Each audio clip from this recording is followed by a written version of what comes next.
저는 지금 경기도 안산의 작은 원룸에 살고 있습니다.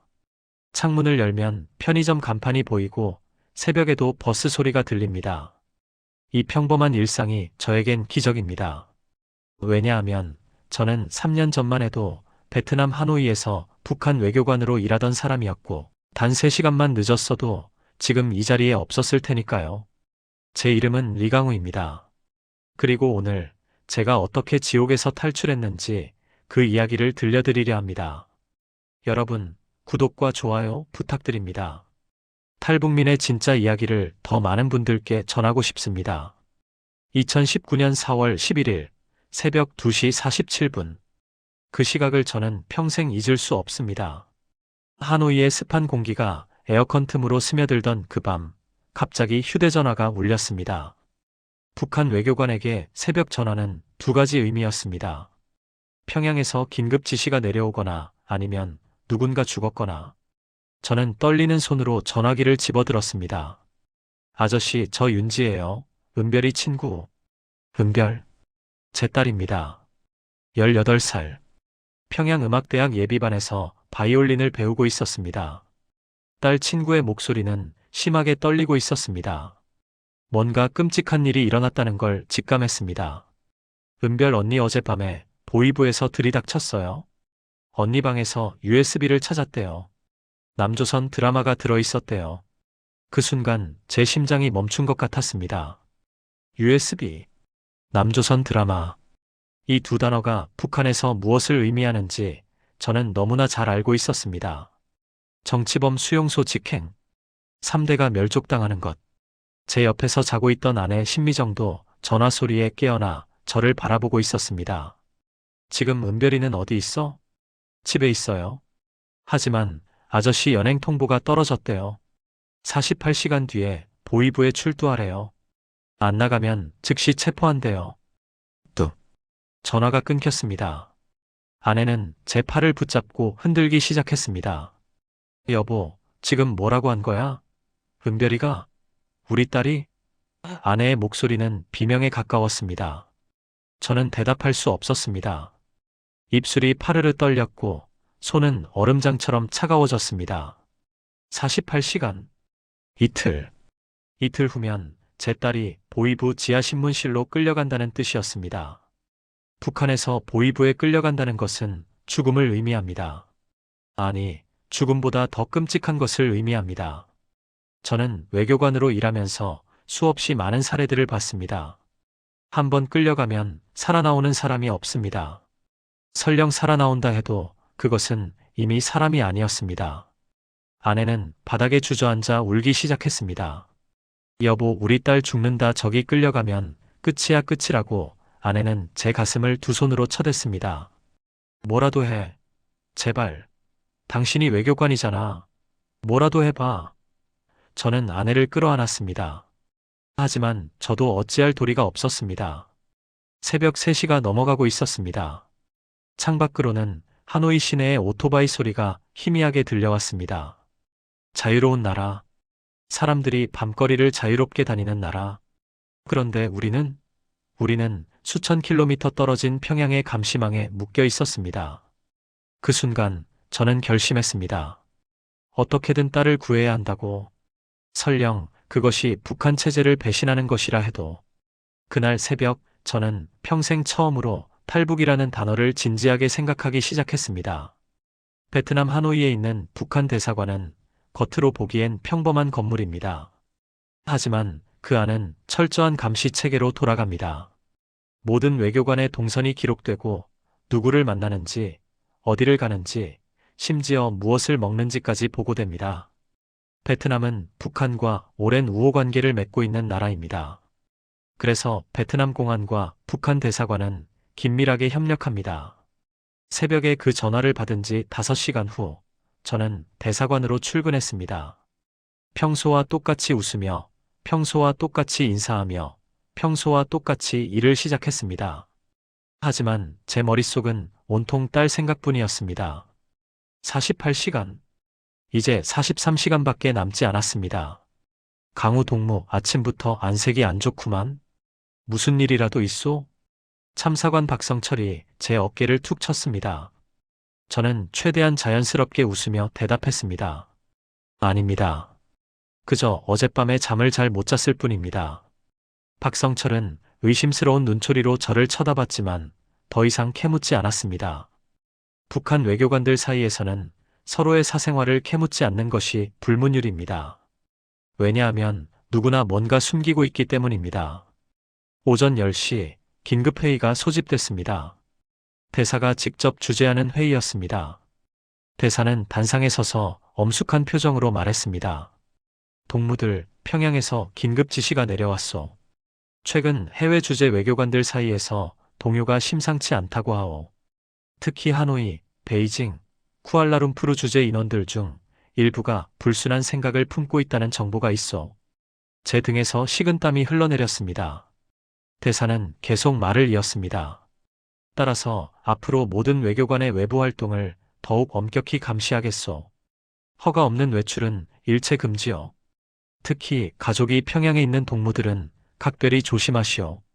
무슨 뜻인지 알겠소? 저는 고개를 끄덕였습니다. 알고 있었습니다. 너무나 잘 알고 있었습니다. 가족이 평양에 있다는 것은 인질이 있다는 뜻입니다. 만약 제가 탈북을 시도하면 평양에 있는 제 딸이 즉시 체포될 것입니다. 이것이 북한이 해외 외교관들을 통제하는 방식입니다. 회의가 끝나고 자리로 돌아왔을 때 제 휴대전화에 문자 메시지가 하나 와 있었습니다. 발신자 없음. 아빠, 무서워요. 집 앞에 검은 차가 계속 서 있어요. 은별이었습니다. 저는 화장실로 달려가 토했습니다. 가슴이 찢어지는 것 같았습니다. 제 딸이 지금 공포에 떨고 있는데 저는 여기서 아무것도 할 수 없었습니다. 아니, 할 수 없는 게 아니었습니다. 해야만 했습니다. 무슨 수를 써서라도. 그날 오후 저는 몰래 대사관을 빠져나왔습니다. 공식적으로는 베트남 무역회사와 미팅이 있다고 보고했습니다. 하지만 실제로 제가 간 곳은 하노이 구시가지의 작은 찻집이었습니다. 거기서 저는 4년 전부터 알고 지내던 베트남 현지 화물업자 부이안을 만나기로 했습니다. 부이안은 표면적으로는 합법적인 운송업자였지만 저는 그가 국경을 넘나드는 밀수에도 관여하고 있다는 것을 알고 있었습니다. 그리고 지금 저에게 필요한 것은 바로 그런 사람이었습니다.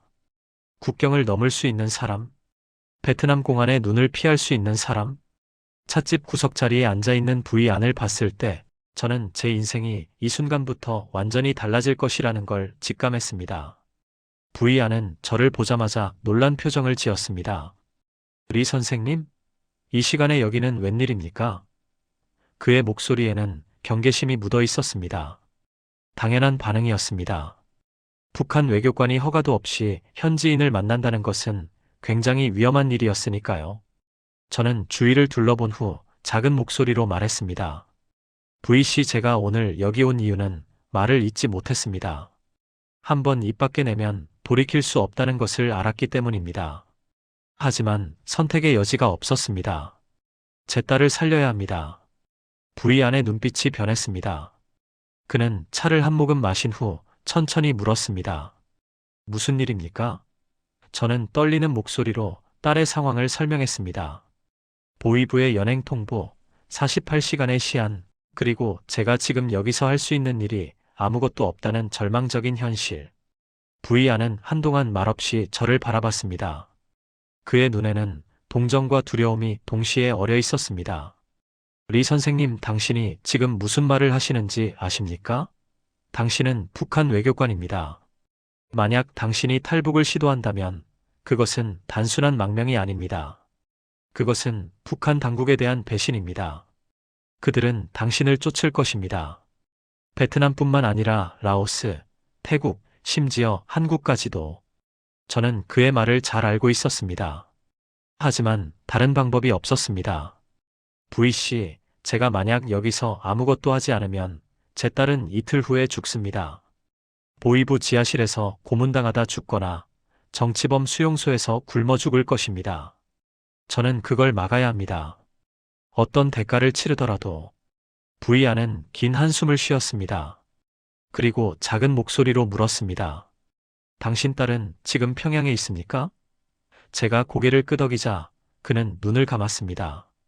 그렇다면 더 어렵습니다. 당신 혼자 탈출하는 것도 위험한데 평양에서 당신 딸까지 빼내야 한다면 돈은 얼마든지 드리겠습니다. 저는 다급하게 말했습니다. 제가 4년 동안 모은 돈이 있습니다. 미화 3만 달러. 전부 드리겠습니다. 북한 외교관들은 공식 월급 외에도 각종 뇌물과 리베이트로 돈을 모을 수 있습니다. 저도 지난 4년간 몰래 돈을 모아왔습니다. 원래는 나중에 평양에 집을 사려고 모은 돈이었지만 이제 그런 것은 중요하지 않았습니다. 부이아는 잠시 생각하더니 고개를 끄덕였습니다. 알겠습니다. 하지만 조건이 있습니다. 첫째, 돈은 절반은 지금, 나머지 절반은 태국 국경을 넘은 후에 주셔야 합니다. 둘째, 만약 중간에 실패하더라도 저는 책임지지 않습니다.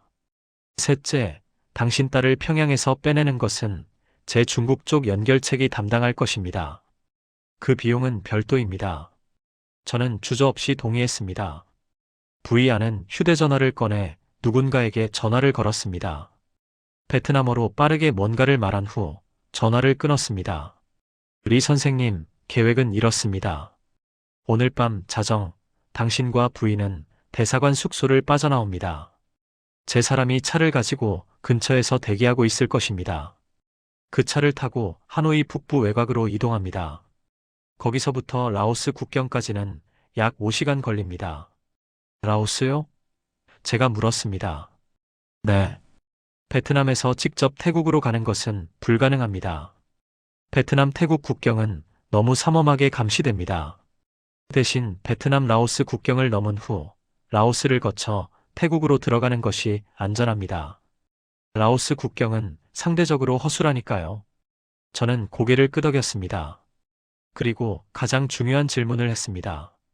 제 딸은요? 평양에 있는 제 딸은 어떻게 빼냅니까? 부이아는 잠시 망설이다 말했습니다. 중국 단둥에 있는 제 연결책이 북한 내부에 사람을 보낼 것입니다.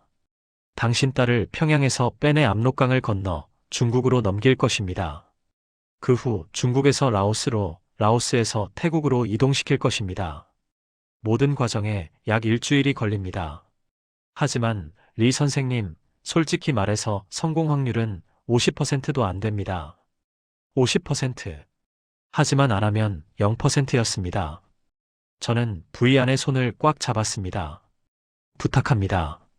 제 딸을 살려주십시오. 그날 밤 9시, 저는 대사관 숙소 화장실에 숨어 들어갔습니다. 북한 외교관 숙소에는 곳곳에 도청 장치가 설치되어 있다는 소문이 있었습니다. 확실하지는 않지만 조심해야 했습니다. 화장실 환풍기를 틀어 소음을 만든 후 저는 떨리는 손으로 중국 선양에 사는 먼 친척에게 전화를 걸었습니다. 이 친척은 북한과 중국을 오가며 장사를 하는 사람이었고 비밀리에 국제 전화를 연결해 주는 일도 했습니다. 형님, 접니다. 강우입니다. 오, 강우야. 무슨 일이냐? 형님, 급한 부탁이 있습니다. 평양에 있는 제 딸 은별이한테 전화 좀 연결해 주실 수 있습니까? 전화기 너머로 잠시 침묵이 흘렀습니다. 강우야, 너 지금 무슨 짓을 하려는 거냐? 평양으로 무단 국제 전화를 거는 것이 얼마나 위험한지 알고 있냐? 알고 있습니다. 하지만 꼭 해야 합니다. 제발 도와주십시오. 제 목소리에서 절박함이 묻어났습니다. 형님은 긴 한숨을 쉰 후 말했습니다. 알았다. 10분만 기다려라. 내가 평양 쪽 사람을 통해 연결해보마. 10분이 10년처럼 느껴졌습니다. 저는 화장실 바닥에 주저앉아 손톱을 물어뜯으며 기다렸습니다. 그때 전화가 울렸습니다. 저는 급하게 전화를 받았습니다. 아빠, 딸의 목소리였습니다. 떨리고 작고 겁에 질린 목소리. 저는 눈물이 쏟아질 것 같았지만 참았습니다. 지금은 울 때가 아니었습니다. 은별아, 아빠다. 너 지금 괜찮니? 아빠, 나 무서워. 집 앞에 계속 사람들이 와 검은 옷 입은 사람들이 우리 집을 지켜보고 있어. 보이부였습니다. 딸이 도주하지 못하도록 감시하고 있는 것입니다. 저는 최대한 침착하게 말했습니다. 은별아, 아빠 말 잘 들어. 지금부터 아빠가 하는 말을 정확히 기억해야 한다. 내일 밤 10시. 정확히 밤 10시에 집을 나와. 뒷문으로 나와서 보통강역 방향으로 걸어가. 보통강역 뒤편에 작은 골목이 있지? 거기서 검은 모자를 쓴 아저씨가 너를 기다리고 있을 거야. 그 사람을 따라가면 돼. 아빠, 그 사람은 누구야? 그건 몰라도 돼. 그냥 따라가면 된다. 그 사람이 너를 안전한 곳으로 데려갈 거야. 아빠, 우리 다시 만날 수 있어? 딸의 목소리가 울먹였습니다. 저는 대답할 수 없었습니다. 솔직히 확신할 수 없었습니다. 하지만 거짓말이라도 해야 했습니다. 당연하지. 우리 곧 만난다. 아빠가 약속한다. 그러니까 은별아, 용기를 내. 알았지? 아빠 나 무서워. 은별아, 아빠도 무섭다. 하지만 우리가 지금 용기를 내지 않으면 우리는 영원히 헤어지게 된다. 그러니까 꼭 내일 밤 10시에 나와야 한다. 명심해라. 알았어, 아빠. 은별아, 아빠가 너를 사랑한다. 엄마도 너를 너무너무 사랑한다. 그거 잊지 마. 나도 사랑해, 아빠. 뚝. 전화가 끊겼습니다. 중국 쪽에서 더 이상 연결을 유지하는 것이 위험하다고 판단한 모양입니다. 저는 그 자리에서 한참을 울었습니다. 소리 없이 화장실 환풍기 소음에 묻혀 저는 울고 또 울었습니다. 18년 전 딸이 태어났을 때가 생각났습니다. 작고 빨갛게 일그러진 얼굴로 울어대던 그 아기가 이제 18살이 되었습니다. 그동안 저는 딸에게 좋은 아빠였을까요? 아니, 좋은 아빠가 아니었습니다. 저는 당의 명령에 따라 딸을 평양에 남겨두고 베트남으로 왔습니다. 딸이 외로워할 때도 아플 때도 저는 옆에 없었습니다.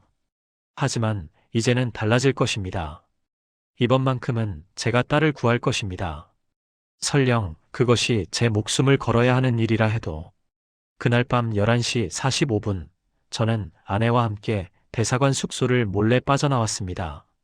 가방은 최소한으로 꾸렸습니다. 옷 몇 벌, 여권, 그리고 현금. 다른 것은 아무것도 가져갈 수 없었습니다. 무거우면 도망치기 힘드니까요.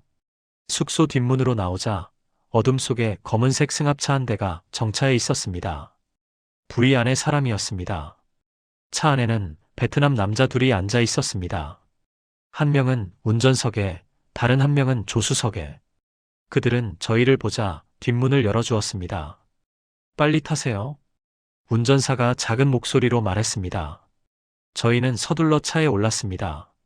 차 문이 닫히자마자 차는 조용히 출발했습니다. 전조등도 켜지 않은 채 어둠 속을 미끄러지듯 달렸습니다.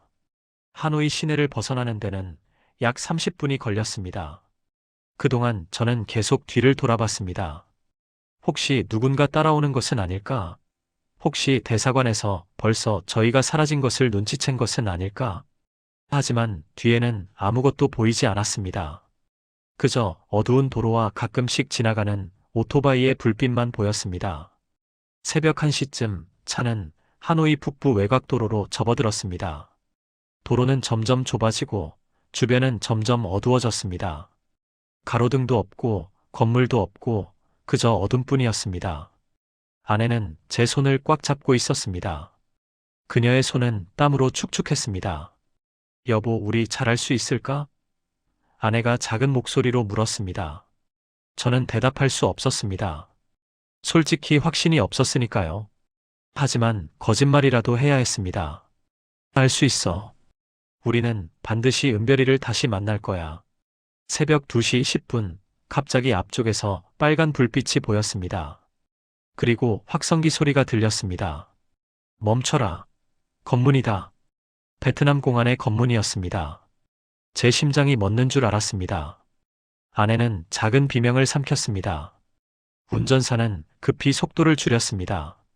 어떡하죠? 조수석의 남자가 다급하게 물었습니다. 모르겠습니다. 계획에 없던 검문입니다. 앞쪽에는 이미 여러 대의 차량이 줄지어 서 있었습니다. 공안들이 차량 하나하나를 검사하고 있었습니다.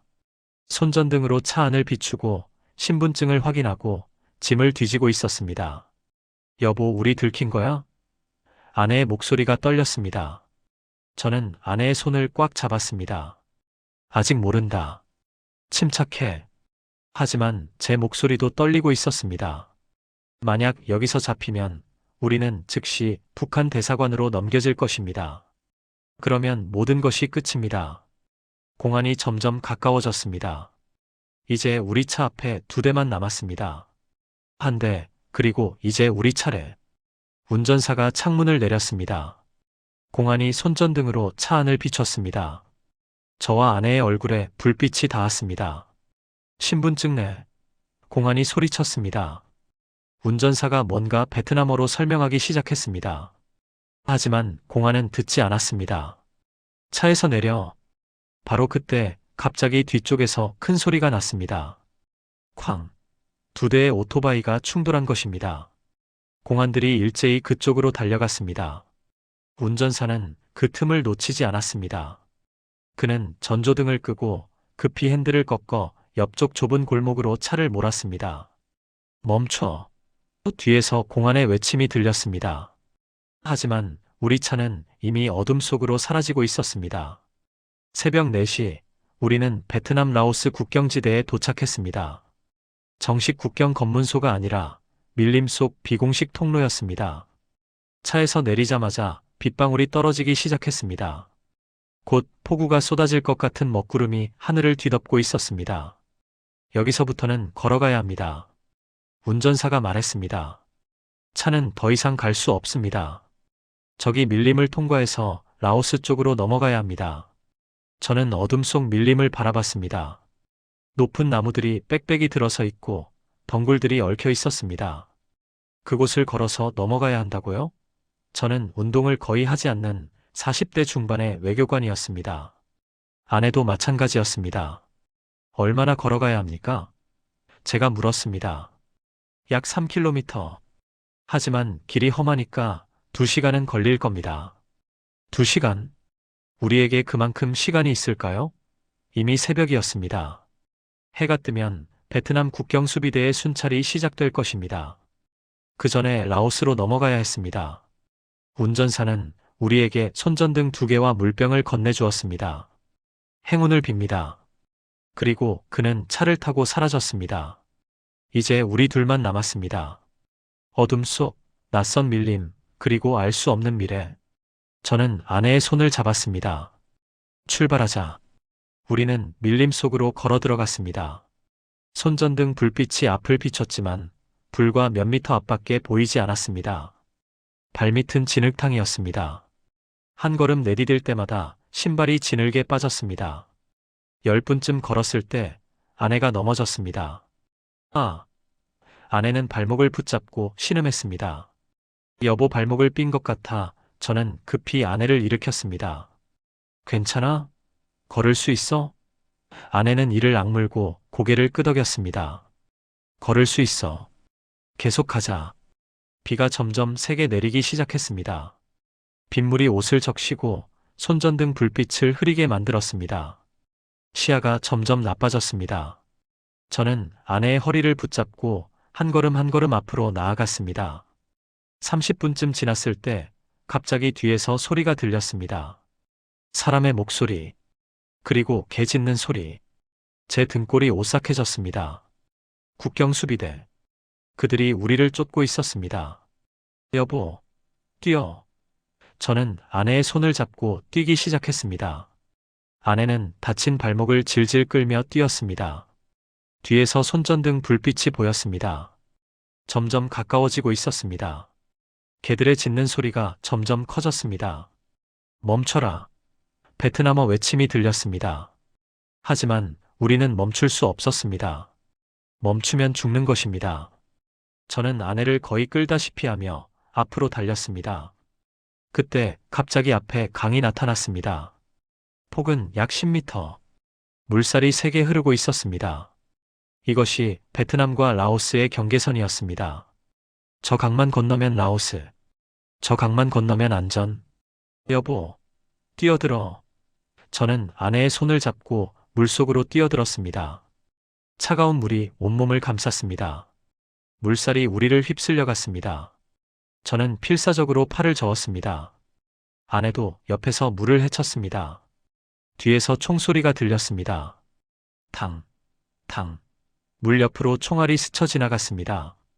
저는 아내의 머리를 물속으로 눌렀습니다. 숨 참아.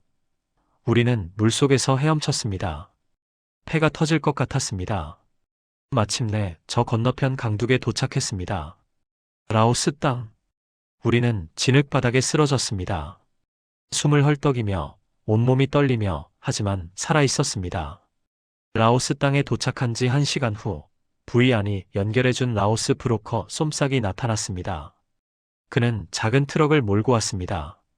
빨리 타세요. 시간이 없습니다. 우리는 트럭 뒤편 화물칸에 올랐습니다. 화물칸에는 쌀가마니들이 쌓여 있었고 우리는 그 사이에 숨었습니다. 트럭은 곧바로 출발했습니다. 목적지는 태국 국경.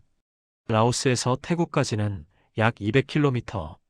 평소 같으면 3시간이면 도착할 거리지만 비포장도로와 검문소를 피해 가려면 5시간 이상 걸릴 것이라고 쏨싹은 말했습니다. 트럭은 덜컹거리며 달렸습니다. 화물칸 안은 어둡고 답답했습니다. 쌀가마니 냄새가 코를 찔렀습니다. 아내는 제 팔에 기대어 눈을 감고 있었습니다. 그녀는 완전히 지쳐 있었습니다. 옷은 젖어 있고 머리카락은 흐트러져 있고 얼굴은 진흙으로 범벅이 되어 있었습니다. 여보, 아내가 작은 목소리로 말했습니다. 우리 정말 은별이를 다시 만날 수 있을까? 저는 아내의 손을 꽉 잡았습니다. 만날 수 있어. 꼭 만날 거야. 부이 안이 말했잖아. 중국 쪽 사람들이 은별이를 평양에서 빼낼 거라고. 그리고 일주일 후에 태국에서 만나기로 했다고. 하지만 만약 실패하면? 실패하지 않아. 은별이는 용감한 아이야. 우리 딸을 믿자. 하지만 솔직히 저도 확신할 수 없었습니다. 북한에서 사람을 몰래 빼낸다는 것은 거의 불가능에 가까운 일입니다. 특히 보위부의 감시를 받고 있는 사람이라면 더더욱. 하지만 믿을 수밖에 없었습니다. 믿지 않으면 미쳐버릴 것 같았으니까요. 오후 2시쯤 트럭이 갑자기 멈췄습니다. 쏨싹이 화물칸 문을 두드렸습니다. 나오세요. 문제가 생겼습니다. 우리는 화물칸에서 내렸습니다. 주변은 밀림이었습니다. 도로 앞쪽으로 약 500m 지점에 검문소가 보였습니다. 태국 국경 검문소였습니다. 저 검문소는 계획에 없었습니다. 쏨싹이 말했습니다. 보통은 저 검문소를 운영하지 않는데 오늘은 왜인지 운영하고 있습니다. 아마 베트남 쪽에서 탈북자 수색 요청이 들어온 것 같습니다. 제 가슴이 철렁 내려앉았습니다. 그럼 어떻게 합니까? 트럭으로는 못 지나갑니다. 검문을 받으면 들킵니다. 쏨싹은 주변을 둘러보더니 밀림을 가리켰습니다. 저 밀림을 통과해서 검문소를 우회해야 합니다. 약 3km. 그리고 검문소 너머에서 다시 만납시다. 또 밀림이었습니다. 다리는 후들거렸고 온몸은 통증으로 가득했습니다. 하지만 선택의 여지가 없었습니다. 우리는 다시 밀림 속으로 들어갔습니다. 이번 밀림은 더 험했습니다. 가시나무들이 사방에 있었고 옷이 찢어졌습니다. 팔과 다리에 상처가 났습니다. 하지만 계속 걸어야 했습니다. 1시간, 2시간. 해가 서쪽으로 기울고 있었습니다. 갑자기 뒤에서 또 소리가 들렸습니다. 스타프, 펄리스. 영어였습니다. 태국 국경경찰이었습니다. 손전등 불빛이 우리를 비췄습니다. 제 심장이 터질 것 같았습니다. 뛰어. 저는 아내의 손을 잡고 다시 뛰기 시작했습니다. 뒤에서 호루라기 소리가 났습니다. 삑, 삑. 더 많은 경찰들이 몰려오고 있었습니다. 앞쪽에 또 강이 보였습니다. 이번에는 더 넓었습니다. 약 20m. 쏨싹이 말했던 강이었습니다. 이 강만 건너면 태국입니다. 그가 외쳤습니다. 저는 아내를 끌어안고 물속으로 뛰어들었습니다. 총소리가 울렸습니다. 탕, 탕, 탕. 물 위로 총알이 빗발쳤습니다. 아내가 비명을 질렀습니다. 여보. 저는 아내를 물속으로 끌어당겼습니다. 괜찮아. 계속 헤엄쳐. 마침내 건너편에 도착했습니다. 태국 땅. 우리는 그 자리에 쓰러졌습니다. 뒤에서는 경찰들이 소리치고 있었지만 더 이상 총은 쏘지 않았습니다. 국경을 넘었으니까요. 태국 국경을 넘은 지 6시간 후 우리는 태국 이민국에 체포되었습니다. 하지만 그것은 우리가 원하던 것이었습니다. 태국은 북한 탈북자들을 중국이나 베트남처럼 북송하지 않습니다. 대신 한국으로 보내줍니다. 태국 경찰서에서 하룻밤을 보낸 후 우리는 방콕의 한국 대사관으로 이송되었습니다. 한국 대사관 직원이 우리를 맞이했습니다. 고생하셨습니다. 이제 안전합니다. 그 말을 듣는 순간 저는 그 자리에서 무너져 울었습니다. 40평생 처음으로 사람들 앞에서 소리내어 울었습니다. 대사관에서 이틀을 보낸 후 우리는 서울행 비행기 티켓을 받았습니다. 하지만 기쁨은 오래가지 못했습니다. 딸이 없었으니까요. 은별이는 아직 평양에 있었습니다. 딸은 언제 올 수 있습니까? 제가 대사관 직원에게 물었습니다. 아직 확실하지 않습니다. 중국 쪽 브로커들이 노력하고 있지만 북한 내부 상황이 좋지 않습니다. 보위부의 감시가 강화되었다고 합니다. 제 가슴이 철렁 내려앉았습니다. 그럼 실패할 수도 있다는 말입니까? 직원은 대답하지 않았습니다. 그 침묵이 답이었습니다. 한국에 도착한 지 일주일이 지났습니다. 우리는 경기도 안산의 임시 거주시설에 배정되었습니다. 하나원에서 교육을 받으며 한국 사회에 적응하는 법을 배웠습니다. 하지만 저는 하루도 제대로 잠을 잘 수 없었습니다. 밤마다 딸 생각에 눈물을 흘렸습니다. 그리고 열흘째 되던 날 전화가 왔습니다. 리강호 씨? 좋은 소식이 있습니다. 네. 무슨? 따님이 중국 국경을 넘었습니다. 지금 중국 선양에 있습니다. 일주일 후면 태국을 거쳐 한국에 도착할 수 있을 것 같습니다. 그 말을 듣는 순간 저는 주저앉아 울었습니다. 아내도 옆에서 같이 울었습니다. 우리 딸이 살았습니다. 우리 딸이 곧 온다는 것입니다. 일주일 후 인천공항. 저는 도착장 앞에서 떨리는 마음으로 기다렸습니다. 문이 열리고 사람들이 쏟아져 나왔습니다. 그리고 그 속에서 저는 딸을 봤습니다. 은별아. 저는 소리쳤습니다. 딸도 저를 봤습니다. 아빠. 딸은 울면서 달려왔습니다. 저는 딸을 끌어안았습니다. 아내도 달려와 우리를 껴안았습니다. 우리는 공항 한가운데서 서로를 껴안고 한참을 울었습니다. 은별아 미안해. 아빠가 너를 평양에 혼자 두고 와서. 아빠 괜찮아. 우리 이제 함께잖아. 네. 이제 우리는 함께였습니다. 더 이상 누가 우리를 갈라놓을 수 없었습니다. 더 이상 감시받지 않아도 되었습니다. 더 이상 두려워하지 않아도 되었습니다. 그날 밤 우리는 안산의 작은 원룸에서 첫날 밤을 보냈습니다. 창문 밖으로 편의점 불빛이 보였고 버스 소리가 들렸고 사람들의 웃음소리가 들렸습니다. 이 모든 것이 꿈만 같았습니다. 저는 창가에 서서 밤하늘을 올려다봤습니다.